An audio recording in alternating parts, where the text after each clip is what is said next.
नमस्कार दोस्तों, स्वागत है आपका स्टडी बाई रघु में। और आज हम बात करेंगे यूपी पीसीएस 2018 जो आपका 28 अक्टूबर 2018 को एग्ज़ाम हुआ था। ये केवल एक रिव्यू है जो पीसीएस के एस्पायरेंट हैं जो तैयारी कर रहे हैं पीसीएस की। आप देख सकते हैं पैटर्न प्री में जो दो पेपर होते हैं, एक जीएस पेपर 1 का और एक सी सेट का, दोनों का आपका रिव्यू देख सकते हैं। पेपर किस पैटर्न से और कैसे आता है, ये आपके आने वाले पीसीएस एग्ज़ाम के लिए काफ़ी मोस्ट इम्पोर्टेंट साबित हो सकता है। तो एक बार वीडियो को शुरू करेंगे।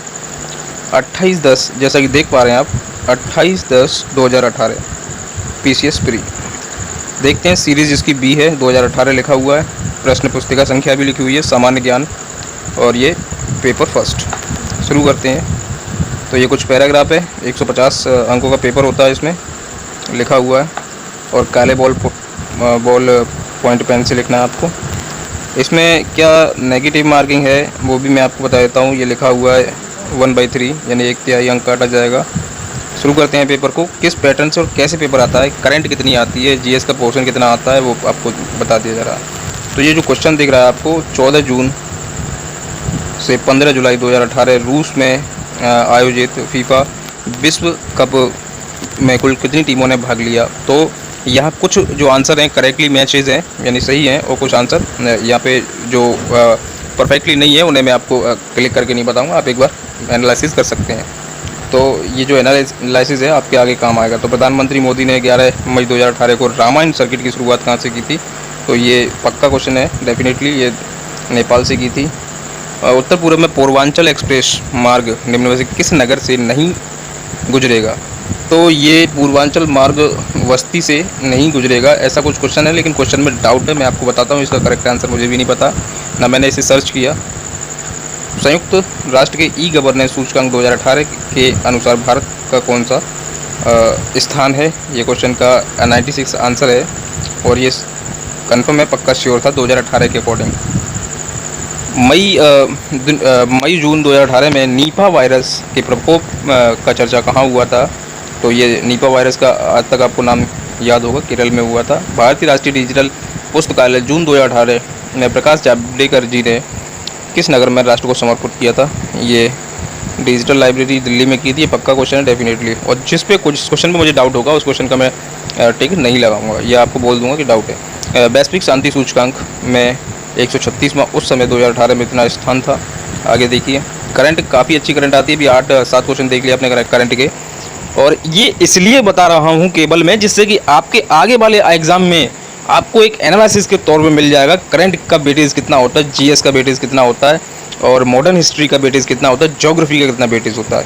तो ये 15वां प्रवासी भारतीय दिवस जनवरी 2019 में किस शहर में हुआ। जाहिर सी बात है ये वाराणसी में हुआ था। और 4 जुलाई 2018 से धान का न्यूनतम समर्थन मूल्य पूछा है इसमें। तो इसमें पक्का पता था 1550 रुपये था उस समय। निम्न में किसने जुलाई 2018 में पाकिस्तान का संसदीय चुनाव जीता था। तो इमरान खान 2018 में पाकिस्तान के पीएम बने थे।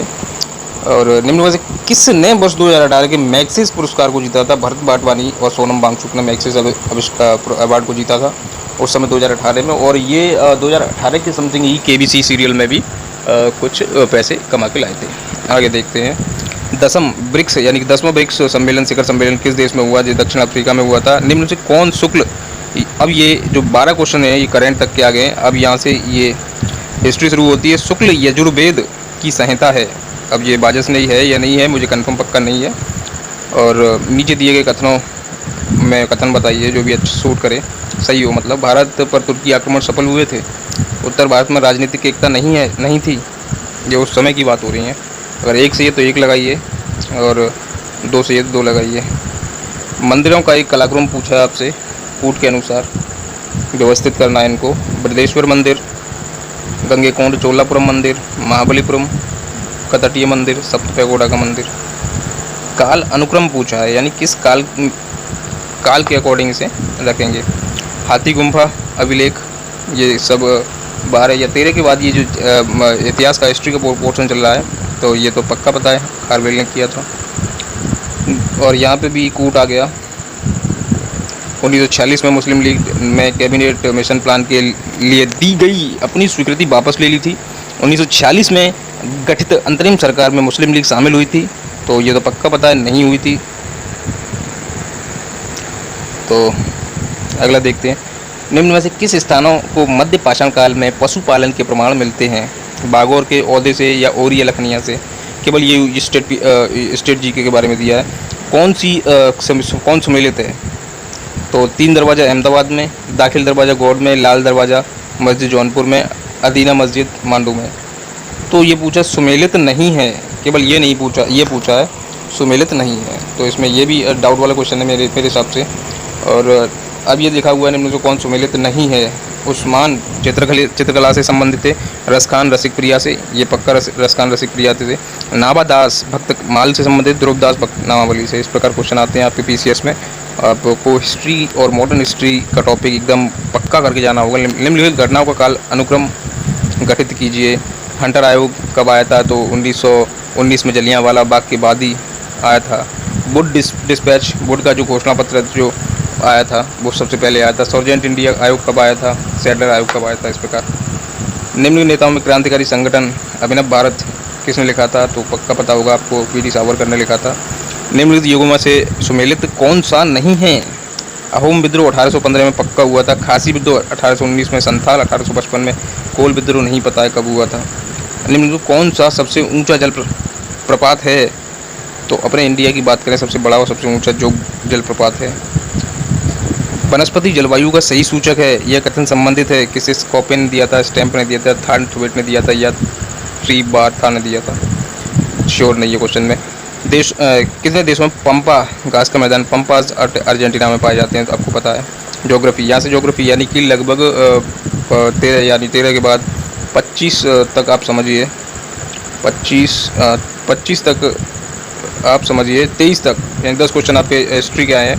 ज्योग्राफी यहाँ 24 से शुरू हो गई है। और देखिए आप 27वां जो क्वेश्चन दिया है इसमें भी मिलान करने वाला क्वेश्चन है। सुमेलित कौन सा नहीं है? तो गिब्सन कहाँ पाया जाता है? कराकुम कहाँ पाया जाता है? तकला माकन रेगिस्तान कहाँ पे है? ये तकला माकन रेगिस्तान चीन में है, तकला माकन। सोनोरन नहीं पता है। गिब्सन कहाँ पे है? ब्राज़ील में। ये गलत बता रहे हैं यहाँ पे ये, लेकिन इसमें श्योरिटी नहीं है क्वेश्चन आंसर में। कॉफ़ी उत्पादक देशों को उनके कॉफ़ी उत्पादन 2016 की मात्रा का अवरोही क्रम बताइए। तो ये भी पक्का नहीं है सबसे ज़्यादा किसने किया, लेकिन मोस्टली सबसे ज़्यादा जो होता है ब्राज़ील काफ़ी कॉफ़ी के लिए फेमस है। उसके बाद सभी कंट्री आते हैं। सुएज नहर के बन जाने के पश्चात भारत और यूरोप के मध्य समुद्रिक दूरी में कितनी कमी आई थी? ये भी आप देख पा रहे हैं ज्योग्राफी का ही क्वेश्चन है, यानी 23 के बाद ज्योग्राफी शुरू हुई, 29 तक आ गए हम। तो ये 7000 किलोमीटर कुछ दिया हुआ है, और ये करेक्ट आंसर है, 7000 किलोमीटर ये। निम्नलिखित मौसम मुख्यालयों को उनकी स्थापना के काल अनुक्रम में व्यवस्थित कीजिए। तो नई दिल्ली और शिमला, पुणे, कोलकाता। तो इसमें आई थिंक पुणे सबसे पुराना है या कलकत्ता सबसे पुराना है। इसका श्योर मेरे पास भी आंसर नहीं है श्योर, लेकिन ऐसा लगता है कि पुणे के बाद कलकत्ता, कलकत्ता के बाद शिमला के बाद दिल्ली, क्योंकि दिल्ली 1912 में जो राजधानी बनी थी उसके बाद। तो आगे अब ये भी लगभग ज्योग्राफी से संबंधित है, कौन सा कथन सही नहीं है। ये भी ज्योग्राफी, मैकमोहन रेखा आप जानते हो, मैकमोहन भारत चीन के बीच है, जबकि डूरन रेखा भारत और अफगानिस्तान के बीच है, और रेडक्लिफ रेखा भारत और पाकिस्तान के बीच है। तो अगला क्वेश्चन देखेंगे, ये निम्न नदियों में किसके मुहाने पर पक्षी के पंजे की आकृति वाला डेल्टा बनता है? ये मिसिसिपी नदी है, होंगो नदी है, नील नदी है, डेन्यूब नदी है? पक्का श्योरिटी नहीं है इसमें। जनसंख्या, अब यहाँ तक हमने जब देखा, यानी 23 से लेकर 33 तक, यानी कि 10 नंबर की आपकी ज्योग्राफी कंप्लीट हो गई। अच्छी खासी इंटरनेशनल ज्योग्राफी की भी दो चार क्वेश्चन हैं। जनसंख्या की प्राकृतिक वृद्धि निम्न में से किसका परिणाम है? प्राकृतिक यानी नेचुरल वृद्धि, natural growth of population is the outcome of which the following? Natural, प्राकृतिक, अशोधित मृत्यु दर, अशोधित जन्म दर, प्रव्रजन या विवाह? यहाँ पे जो आंसर होगा ना, प्रव्रजन होगा, ये नेचुरल वृद्धि है। और इसमें कुछ दिया हुआ है प्रव्रजन के लिए, सी केवल सी दिया हुआ है, नेचुरल। निम्न में से किसके द्वारा मानव विकास सूचकांक सर्वप्रथम विकसित किया गया? तो इसका करेक्ट आंसर UNDP ही होगा। निम्न में कौन सा भारत में ग्रामीण रोजगार का सबसे बड़ा कार्यक्रम है? मनरेगा की 2020 की जो न्यूज़ है, मनरेगा में टॉप किया है उत्तर प्रदेश ने। कौन लॉरेंज वर्ग द्वारा मापा जाता है? लॉरेंज वर्ग द्वारा, कंफर्म आंसर नहीं है इसका, देख सकते हैं, लेकिन आपको एक एनालिसिस हो जाएगी कि जो आपका बीसीएस का जीएस पेपर बना आता है वो कैसा आता है। मेरा उद्देश्य आप तक यही पहुंचाना है कि मैं आपको एक एनालिसिस करके दूं कि पेपर के जो एक एक क्वेश्चन है, आप एक अगर आप टैलेंटेड हो तो एक एक क्वेश्चन को उठाओगे, कहाँ से किस लेवल से क्वेश्चन आ रहे हैं। निम्नलिखित राज्यों में कौन आर्थिक दृष्टि से सबसे ऊपर लेकिन लिंगानुपात के आधार पर सबसे नीचे है? यानी आर्थिक दृष्टि से काफ़ी मजबूत है और लिंगानुपात में सबसे नीचे है। तो लिंगानुपात में सबसे नीचे कौन है? हरियाणा है, सबसे कम लिंगानुपात। निम्नलिखित करों में कौन सा कर ग्राम पंचायत द्वारा लगाया जाता है? तो यहाँ ये भी आंसर लगभग करेक्ट है। ग्राम पंचायत केवल स्थानीय मेलों पर कर लगाती है। भारत में निम्नलिखित 5 वर्षों योजनाओं में किसका मुख्य ध्येय संपोषणीय वृद्धि था? ये इसका जो तात्पर्य आ रहा है ना, 5 वर्षों योजना यानी पंचवर्षीय योजना की बात कर रहा है, यानी कि इसमें संपोषणीय वृद्धि की बात कर रहा है। श्योर नहीं हूँ मैं इसको, इस आंसर के लिए के बारे में है। उत्तर प्रदेश के निम्न नगरों में से किसे स्मार्ट सिटी विकास कार्यक्रम में विकास के केंद्रीय सरकार द्वारा नहीं चुना गया? किसको नहीं चुना गया? इलाहाबाद को, लखनऊ को, कानपुर को? नहीं, कन्फर्म नहीं है। राष्ट्रीय परिवार स्वास्थ्य सर्वेक्षण NFHS 2015-16 के अनुसार वर्तमान में भारत की कुल प्रजनन दर TFR कितना है? तो ये भी कंफर्म आंसर नहीं मेरे पास। भारत में नगरीय क्षेत्रों में बीपीएल परिवारों की पहचान के लिए निम्नलिखित में कौन सी समिति गठित की गई है?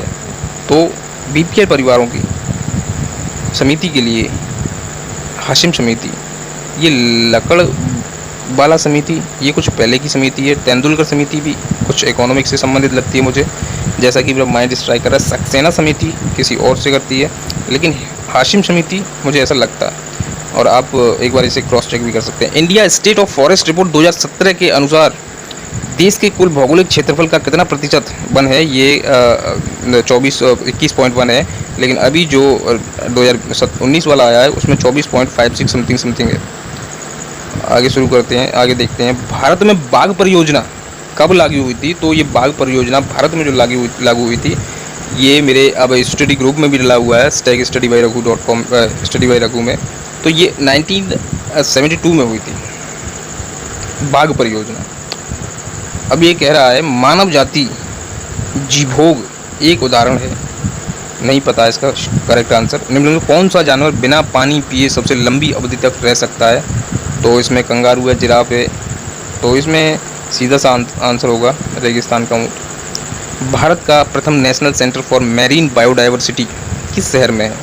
ये जामनगर गुजरात में है, पौंडीचेरी में नहीं है, मुंबई में नहीं है, भावनगर में नहीं है। और दाचीग्राम राष्ट्रीय अभ्यारण्य में निम्न में किस किस से संबंधित है? दाचीग्राम, हेमिस दाचीग्राम, ये सब जम्मू कश्मीर में, जम्मू कश्मीर में हंगुल तथा कश्मीरी स्टैग के लिए प्रसिद्ध है। कश्मीर में ही कश्मीरी स्टैग पाए जाते हैं, जिसे स्टैग को हिरन भी कहते हैं। विश्व जैव विविधता दिवस कब मनाया जाता है? वर्ल्ड बायोडाइवर्सिटी डे, ये 22 मई को मनाया जाता है। और 23 जून को मनाया जाता है ब्रॉडकास्टिंग डे। 22 मार्च को जल दिवस मनाया जाता है। 16 अप्रैल को कंफर्म नहीं है। कौन सा मृदा से संबंधित है? एडेफिक, क्लाइमेटिक, बायोटिक और टोपोग्राफी। इसमें भी एडेफिक हो सकता है, क्लाइमेटिक नहीं है, बायोटिक भी नहीं है और टोपोग्राफी भी नहीं है। इनमें से किस में ओजोन की सर्वाधिक सांद्रता मिलती है? तो इसे कहते हैं ट्रेपोस्फीयर यानी क्षोभ मंडल, मीसोस्फीयर और इसे बोलते हैं एक्सोस्फीयर मतलब वायुमंडल, मीसो मतलब मध्य मंडल, और स्ट्रेटोस्फीयर यानी समताप मंडल। समताप मंडल में ओजोन लेयर मिलती है और समताप मंडल में ही जहाज, जो एरोप्लेन्स हैं, जहाज़ों का जो चलने का यानी उड़ने का जो रास्ता होता है स्ट्रेटोस्फीयर में होता है। वैश्विक ऊष्मन के फलस्वरूप यहाँ तक हमने देखा तो बात हुई 52 तक, यानी 52 या 33 से 52 तक या 35 से 52 तक अभी ज्योग्राफी के क्वेश्चन चल रहे थे। वैश्विक ऊष्मन के फलस्वरूप निम्न में से किसकी बारंबारता, कंटिन्यूटी, प्रचंडता बढ़ रही है? वैश्विक ऊष्मन की बात करें, ग्लोबल वार्मिंग की, यानी जो टेम्परेचर बढ़ रहा है। केवल चक्रवात की, केवल तूफान की, केवल बवंडर की? उपरोक्त सभी की बढ़ रही है साहब। निम्न में से कौन स्व भाषण संरक्षण रणनीति का उदाहरण नहीं है? Which of the following is not an example of in Situ conservation strategy? इसका जो आंसर है डाउटलेस है, मुझे पक्का पता नहीं है, एनालिसिस के तौर पे आप इसे ले सकते हैं। विश्व के प्रकाश से पराबैंगनी विकिरण अभिक्रिया निम्न में से क्या पैदा करती है?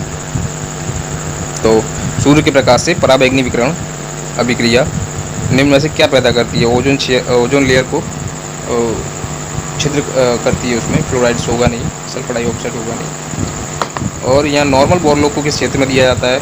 नॉर्मन बोरलॉग को किस क्षेत्र में नोबेल पुरस्कार दिया था? नॉर्मन बोरलॉग को शांति के क्षेत्र में दिया था। और अगला देखते हैं यहाँ पे उस समय की शांति का दिया था। निम्न में से युग्मों में से कौन सुमेलित नहीं है? रेनिटिंग, पनीर, जैव विविधता, प्लास्टिम्स, गोल्डन चावल, विटामिन ए, ओजोन परत, ट्रेपोस्फीयर। लेकिन ओजोन परत सुमेलित नहीं है पूछा है। ट्रेपोस्फीयर माने होता है क्षोभ मंडल, और क्षोभ मंडल कभी ओजोन परत से ओजोन परत में क्षोभ मंडल में कभी ओजोन परत नहीं होती है। ओजोन परत होती है स्ट्रेटोस्फीयर में। अगला देखते हैं दोस्तों, कौन सुमेलित नहीं है? बांदीपुर, अंसी, बंदीपुर, बनरघट्टा, कुद्रेमुख, नागरहोल, ये आपके कर्नाटक में सुमेलित है।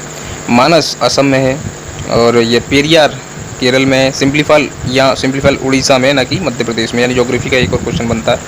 निम्न में से किसे जेबी नालिकर के अनुसार अभी तक विज्ञान नहीं माना जाता है? नैनो प्रौद्योगिकी को, ब्रह्मांडिकी को, खगोलिकी को, या ज्योतिषी को अभी तक विज्ञान नहीं माना जाता है। अगला देखते हैं, किसका आविष्कार विल्हेम रोएंटगन ने किया था? रोएंटगन ने। तो ये एक्सरे मशीन का, ये नॉर्मल क्वेश्चन है, एक्सरे मशीन का आविष्कार किया था। डीएनए कुंडली, द्विकुंडली रचना किसके द्वारा दी गई थी? वॉटसन और क्रिक्स के द्वारा दी गई थी। ये क्वेश्चन नॉर्मल है, ये आपका बायोलॉजी का यानी साइंस का क्वेश्चन अब शुरू हो चुके हैं। निम्नलिखित विद्युत चुंबकीय विकिरणों में से किसकी ऊर्जा अधिकतम होती है? अब इसमें एनर्जी पूछी है ना, किसकी एनर्जी सबसे कम होती है?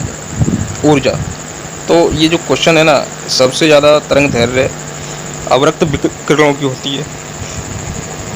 अगला क्वेश्चन देखेंगे दोस्तों, मीथेन निम्न में से किस से निकलती है और उत्सर्जित होती है? मीथेन धान के खेतों से भी निकलती है, केवल दीमक की बॉम्बू से।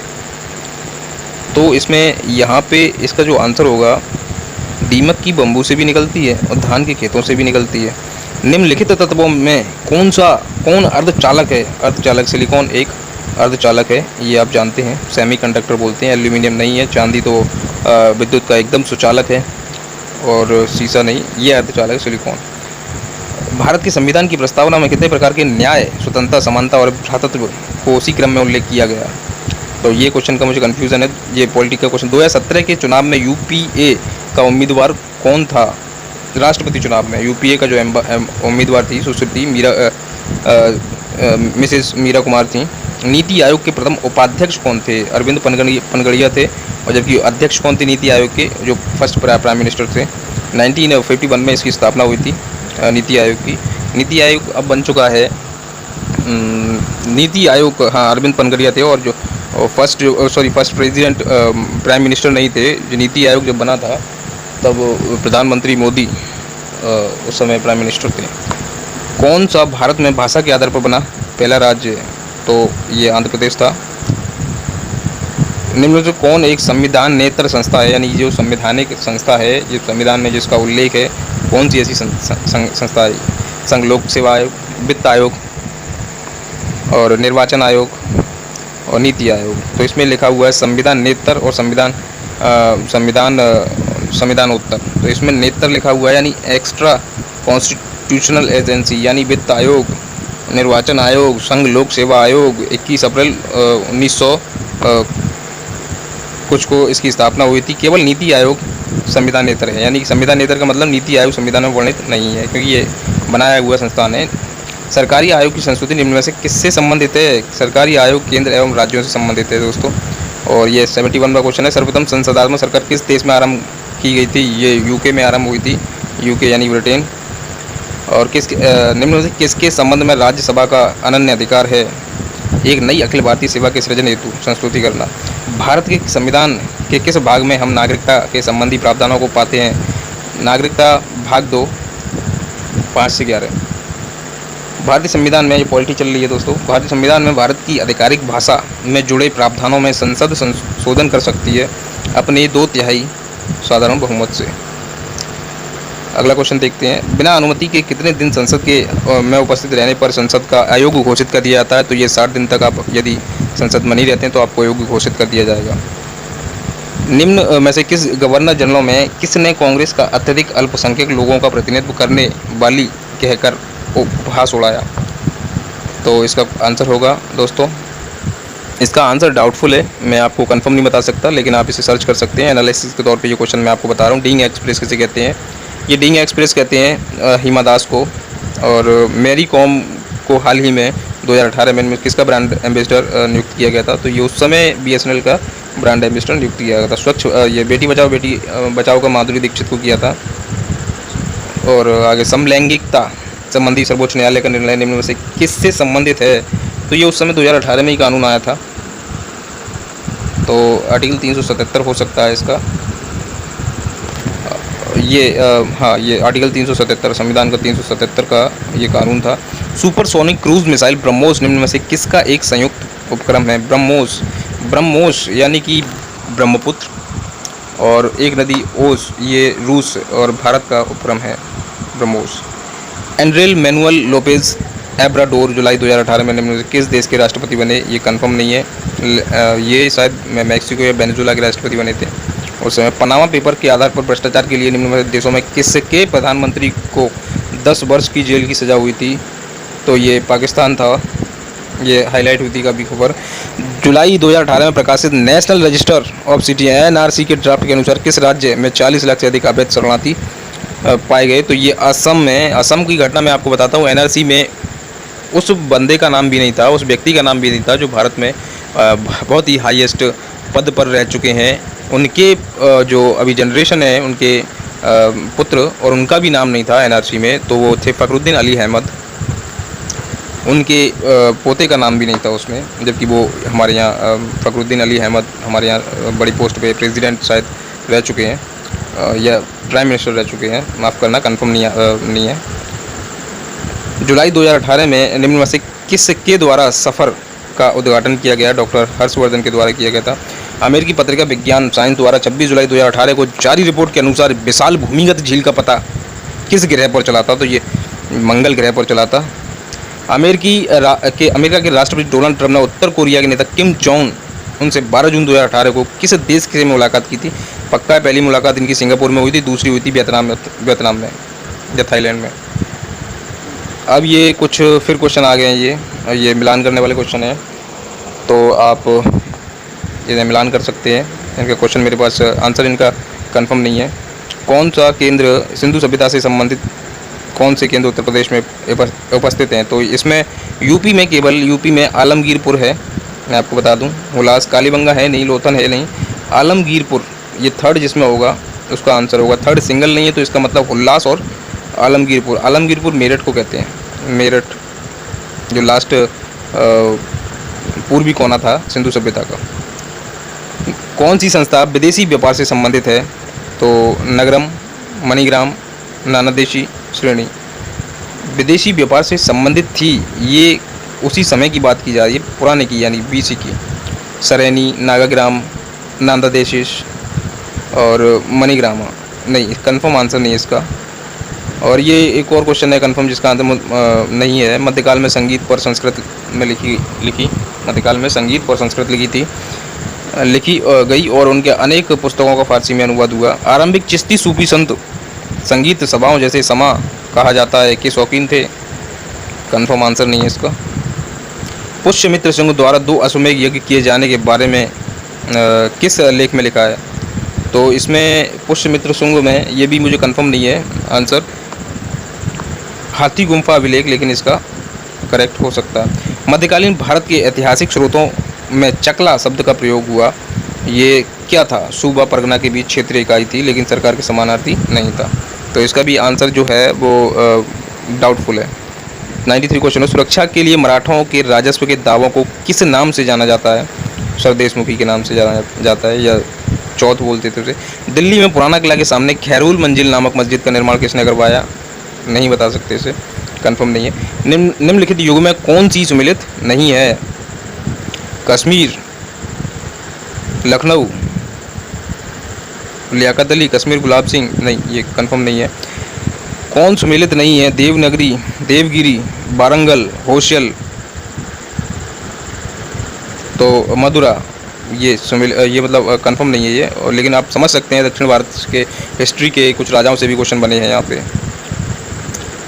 तो आगे देखते हैं। मोहम्मद शाह, जहांदार शाह, आलमगीर सेकंड, अहमद शाह, इनका क्रम व्यवस्थित करना आपको।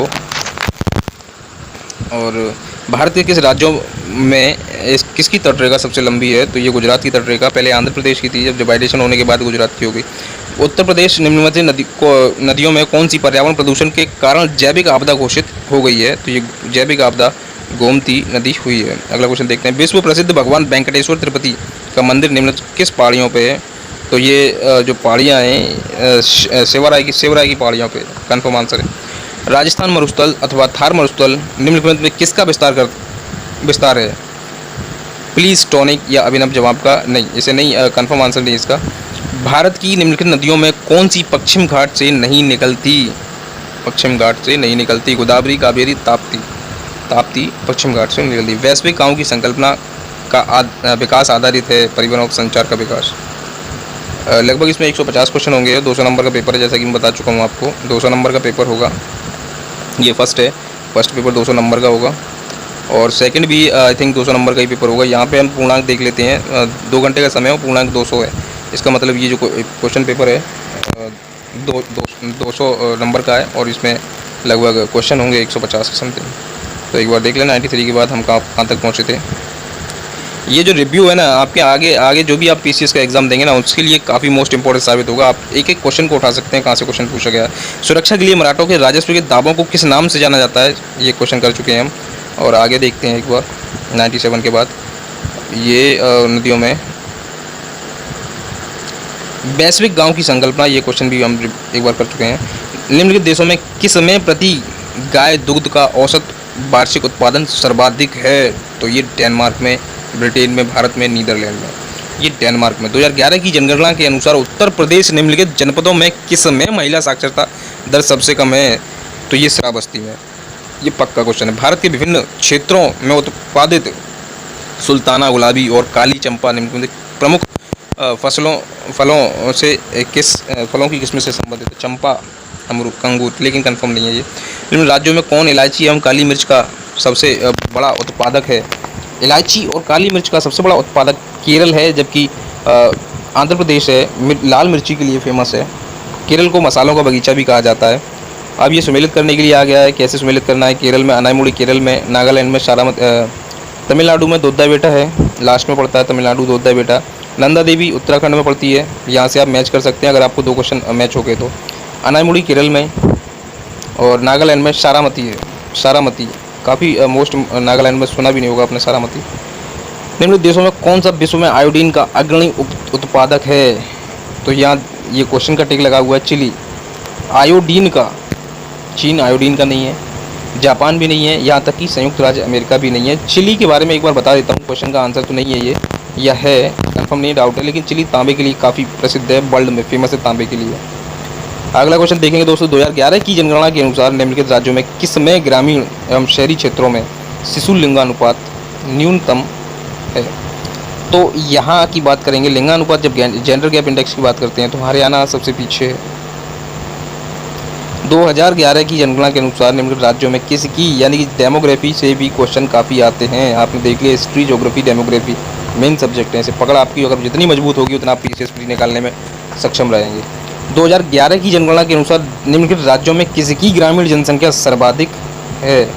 तो यह उत्तर प्रदेश की, पंजाब की, महाराष्ट्र की या एमपी की। लेकिन अगर बात करेंगे अकॉर्डिंग टू पॉपुलेशन के हिसाब से सबसे ज़्यादा जनसंख्या उत्तर प्रदेश की है। अब इन पर विचार करना है। पहला सरीसृप, कीट, कवच वाले जीव और पहला स्तनधारी। तो आगे करते हैं। इस क्वेश्चन का करेक्ट आंसर नहीं पता।